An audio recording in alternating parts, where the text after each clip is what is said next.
Hey, what's up, YouTube? Here I'm bringing you some Lyra gameplay footage. Well, Lyra has been one of the most hated characters. Well, not hated as to play with her. Actually, it's everybody hates to play against her because she's really OP. Her sigil, her bulwark, and her teleports are really strong in this meta. How?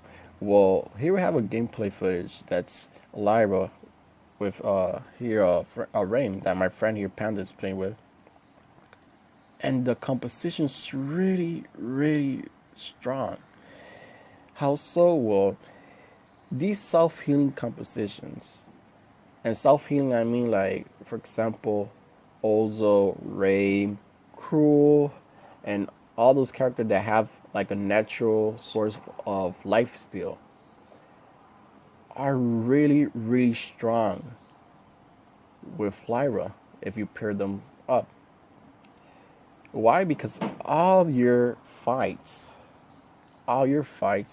could be done on top of a sigil. Yes. If your Rain is going 2v3, or I mean, like, if you're going 2v3, I mean, sorry, not that Rain is going all by himself, but he can. If Rain is in the front line fighting against two characters, and you know everybody always wants to take a Rain or a Cruel, out of the case, you just drop a sigil on him. And with his perk, his natural perk that he heals himself or creates a health barrier every time he basic attacks.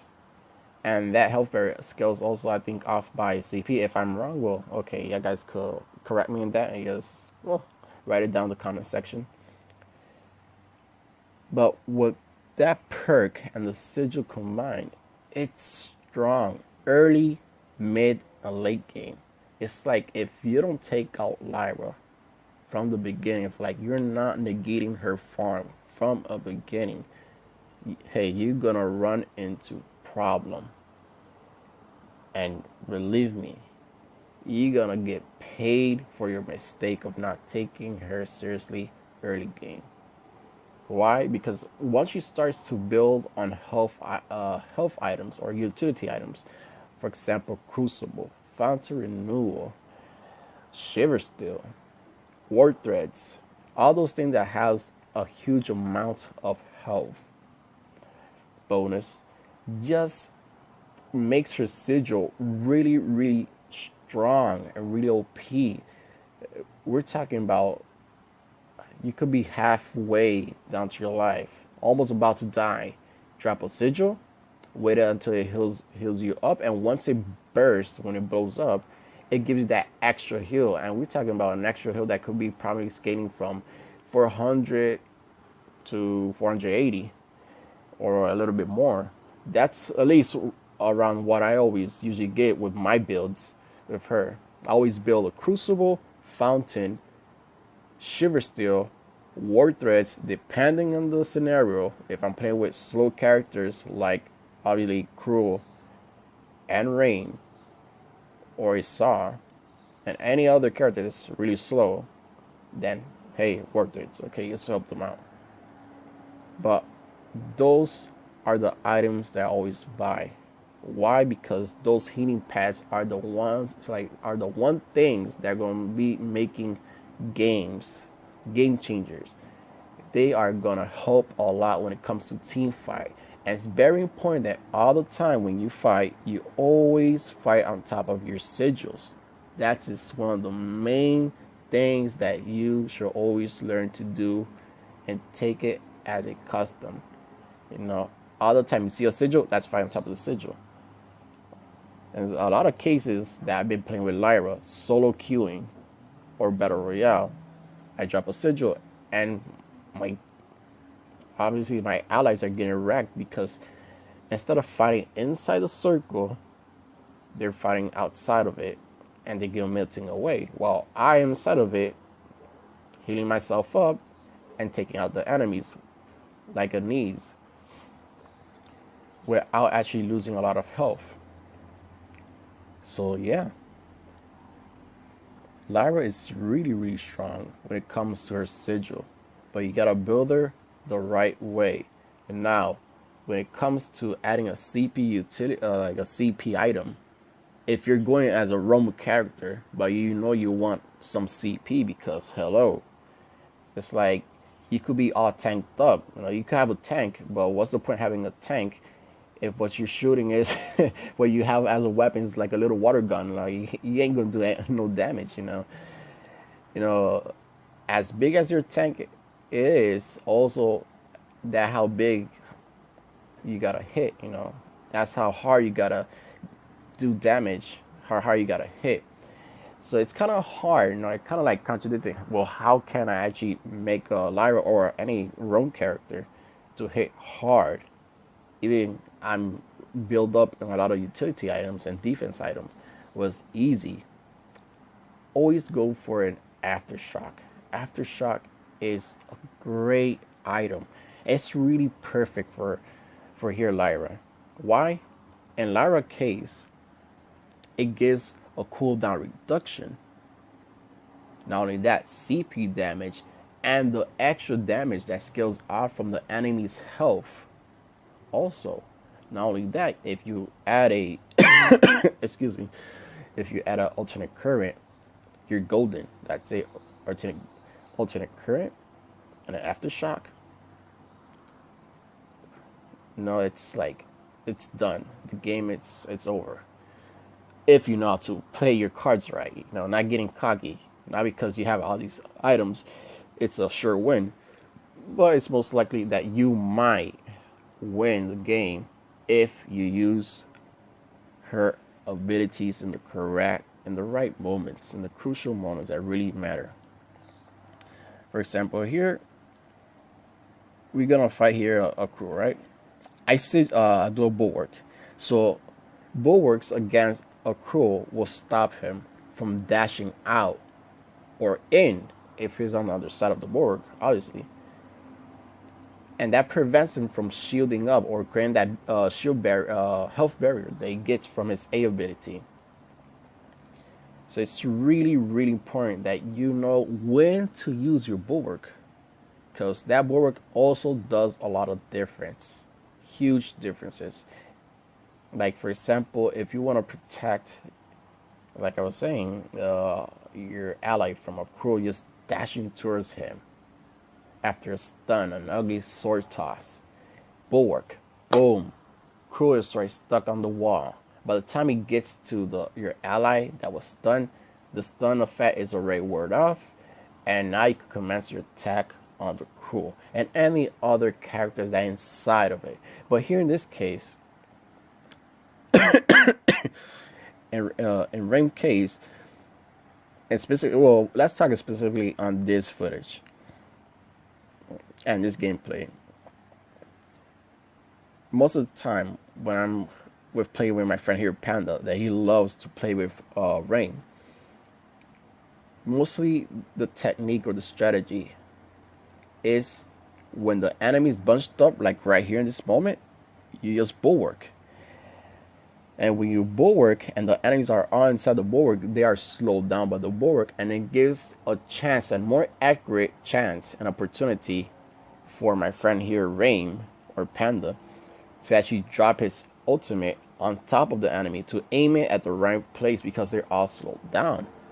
So it's a guarantee ultimate shot that he's getting thanks to the bulwark, and that's a good combination of abilities.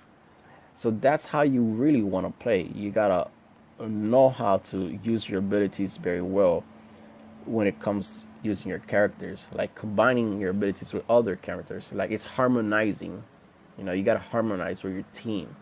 It's not like when you're gonna draft, you pick the character that you're most comfortable with. No, like, everybody likes to do that, and yeah, it's not bad, because you are gonna play with a character that you're more, that you're more skillful with.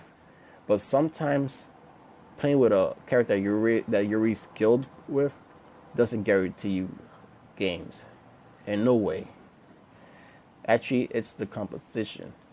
You gotta look ahead what you're gonna, like, for example, how I say it in a more simple way, you gotta plan ahead of yourself. You gotta look forward. Like, what games, like strategies, can I pull off with my allies, with my friends? What can I do? Or how can I help them out with my character? Those are the thoughts that you should have in your mind all the time when you're drafting. And in this case here, I was we decided to go for Lyra so we could actually pick up a rain and also a saw afterwards. Why? Because Lyra, her sigils, after they blow up, if your ally is on top of it and you pop the sigil, that gives you a burst speed, and that really helps out a lot for slow characters like Cruel, Saw, and Rain, and etc. Even for a Finn, if you are doing like a double roam character, tanks, or sorry, or if your Lyra is just a jungle or a laner and you have a Finn as a roam, it helps them out to actually move more quicker, more faster when you pop those sigil under them.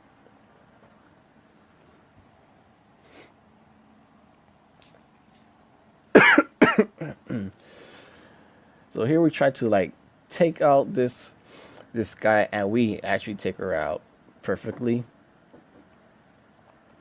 We kind of rake the field, and what raking is that you and your allies, instead of going all through the same path in the map when you're like searching or hunting down or trying to cut off an enemy, everybody goes in a different path. One goes through the lane, one goes through the middle of the jungle, and one goes on the bottom part of the jungle, close to the walls, to the edges, so as to catch the enemy wherever spot they're hiding.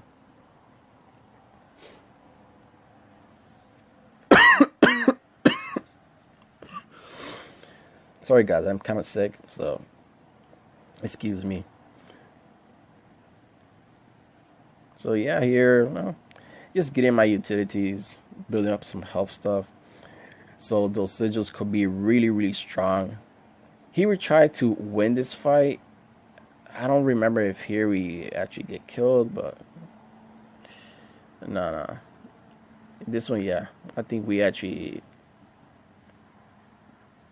yeah, we managed, I think, to actually take her off, or not. Yeah, she escaped. Forget it. We were so tryhards, trying so hard for that. But yeah, like you always want to nail those boards. That B, it's like, so strong, so good. If you want to like slow them down, so like your ally could actually catch up to them, it's super good. And more with a ram. A ram that catches up with you, and one basic attack, and that's it. It's a for sure root. And after that root, it's like you're gonna get killed like instantly by a ram. Or a Gandalf, however you want to call it.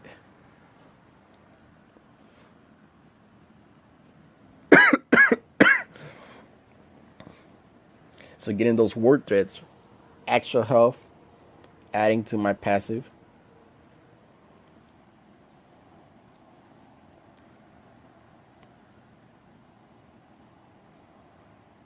So do bear with me. Sometimes I do take quite a time when it comes to shopping. I'm quite of a window shopper, so I'm not really fascinated in shopping. So here's that we get killed. I was getting too cocky, or being too confident because of my passive, boosting up my heal pads, and well, I got mistakes were made. You cannot get too confident or too cocky with a character that you think is too, because it's too strong, or their passive is like really like making the game changing. I don't know what I'm saying. What I'm trying to say is that don't really get cocky. Don't be too overconfident with a character that you just feel that you're so OP with, because at the end it's just gonna happen like what happened to me. I thought that having that hill, that sigil under me is just was really gonna like help me out and to take out the enemies, and actually I got focused, I got taken out really quick. I was their actually, well, I am and supposed to be their first priority target. And this is the rare thing. Mostly, what's you always want to go for the carries. The carries tend to be squishy, and no, that's the right way to always go. But now with Lyra, I feel that Lyra, she kind of changed that aspect now of the game. That type of strategy that we always been playing since ever I think Vainglory came out. Go for the carries first and then take the roam out. It's not like that. I think like thanks to these updates, like now the roam players actually now they don't have to be based all the time on utilities. Now they're a little bit more flexible. We're starting to see more roam players that actually they they go hybrids. They buy 2 items or 3, and the rest are just attack or CP, like weapon or CP items. And that's really good. But in my case, going back to the point where I was going to talk about, is that with Lyra, Lyra, she's very squishy. But Lyra is a person that she's like the role that you really want to take on first, because she really, like, you could be trying to take out the carry, and this is the problem. You're gonna take out the carry like we always normally do. And here in this footage here, this is game right here. The thing is that when you're trying to take out the other carries, she's healing the carries with her sigil, so it's kind of almost impossible.